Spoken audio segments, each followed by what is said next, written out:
Non, le temps c'est du temps, l'argent c'est de l'argent. Après, je dirais, je différencierais deux choses. Parfois, si je vais parquer ma voiture dans un parking payant, plus je laisse ma voiture longtemps, plus le coût sera élevé. Si je vais avoir un avocat qui est payé à l'heure, plus j'aurai de temps avec lui, plus le prix sera élevé. Donc on peut voir qu'il y a un lien entre le temps et l'argent dans ce genre de situation.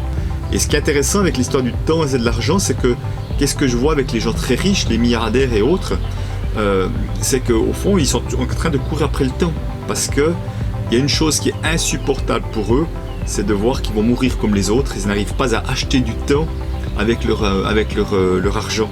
Et ça, c'est vrai qu'ils aimeraient bien devenir immortels parce que leur argent ne leur sert à rien là-dessus et c'est très insupportable.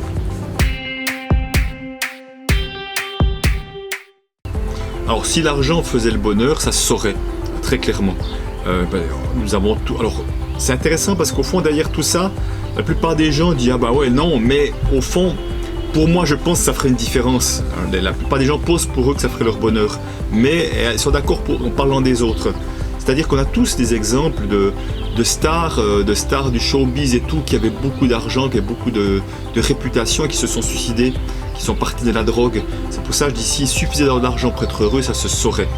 Alors pour moi, je veux dire, l'argent renforce les traits des choses. Donc si je suis déjà heureux sans argent, je le serai encore plus avec de l'argent. Et pourquoi ? Parce que je pourrais faire profiter les autres de mon argent. Et donc ça permettra encore d'augmenter peut-être ce niveau de bonheur. Par contre, si je suis stressé déjà avec peu d'argent, je serai encore plus stressé souvent avec beaucoup d'argent aussi. Ça fait que renforcer les caractères en fait. Alors pour moi, je dirais dans ce qu'on appelle l'argent sale, c'est de l'argent qui est mal gagné. L'argent qui est gagné au détriment des autres, qui est gagné, ça peut être avec de la corruption, ça peut être des choses comme ça. Enfin, dans le monde de la banque, j'ai bien évidemment été aussi confronté aux questions de blanchiment d'argent, ce genre de choses-là, où il y avait beaucoup de vigilance, mais on n'était jamais sûr de ne pas tomber, être piégé par un client et autres.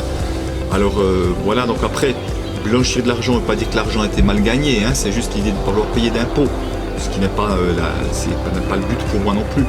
Mais si on veut, c'est vraiment pour moi l'argent qui est mal gagné, qui est gagné au détriment d'autres personnes.